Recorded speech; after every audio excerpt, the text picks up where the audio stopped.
Pemirsa, polisi menangkap seorang pelajar SMK pelaku pembunuh bocah yang ditemukan warga terbungkus karung di Pemalang, Jawa Tengah. Dari hasil pemeriksaan diketahui pelaku merupakan tetangga korban.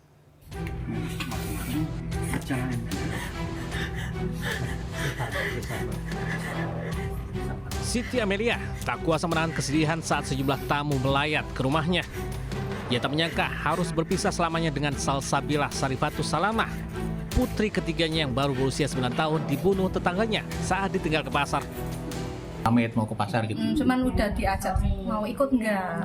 Anaknya enggak mau, pinginnya Enggak TV di rumah. Nonton TV aja mah. Enggak, sering main sih anak. Sering main ya. Ceria tuh. Banyak temen Pak. Banyak temen ya. Pelaku pembunuhan Salsabilah yang jasadnya dimasukkan dalam karung masih di bawah umur. Tersangka yang masih pelajar SMK merupakan kerabat dan tinggal di sebelah rumah korban. Bahkan pelaku ikut membantu pencarian korban sebelum jasad dalam karung ditemukan. Pelaku nekat membunuh korban karena kecanduan melihat video porno. Yang bersangkutan pada saat masuk diteriak, si anak korban bangun, kondisi tidur bangun, kemudian diteriaki. Karena anak korban teriak,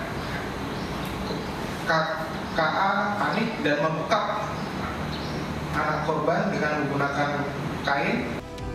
Jasad Salsabilah Sarifatus Salamah ditemukan dalam karung yang diletakkan di dapur rumahnya di Desa Kaliperahu Ulu Jami, Pemalang, Jawa Tengah. Jasad pertama kali ditemukan ayahnya selamat dengan sejumlah luka memar di badan dan bibir. Salsabilah dibunuh tetangganya yang mencoba masuk ke kamar. Polisi menjerat tersangka yang masih di bawah umur dengan Undang-Undang Perlindungan Anak. Pelaku terancam hukuman 15 tahun penjara dan denda 5 miliar rupiah. Dari Pemalang, Jawa Tengah, Suryono Soekarno, iNews melaporkan. Kita ke informasi selanjutnya, pemirsa. Aparat Polda Yogyakarta membongkar praktik jual beli bayi yang melibatkan 2 bidan. Praktik yang dilakukan pelaku telah berlangsung sejak tahun 2010 dan telah menjual 66 bayi dengan harga puluhan juta rupiah per bayi.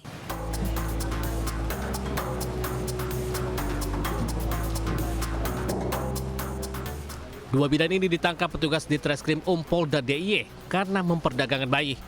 Keduanya adalah JE 44 tahun dan DM 77 tahun yang membuka praktek bidan di wilayah Tegalrejo, Kota Yogyakarta. Mereka memperjualbelikan bayi sejak tahun 2010.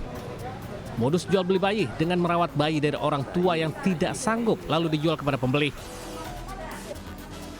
Satu bayi dijual antara 55 juta hingga 65 juta rupiah tergantung jenis kelamin.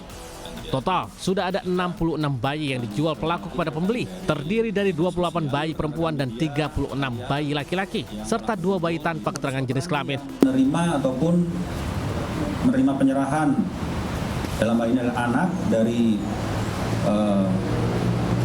wanita atau ibu, kemudian anak tersebut dirawat dan selanjutnya tersebar ataupun di media bahwa yang bersangkutan mencari ataupun menjual kepada para orang tua yang ingin mencari anak atau bayi tersebut. Sementara itu, kedua pelaku dijerat Undang-Undang Perlindungan Anak dengan ancaman hukuman 15 tahun penjara. Dari Daerah Istimewa Yogyakarta, Gunanto Farhan, iNews melaporkan.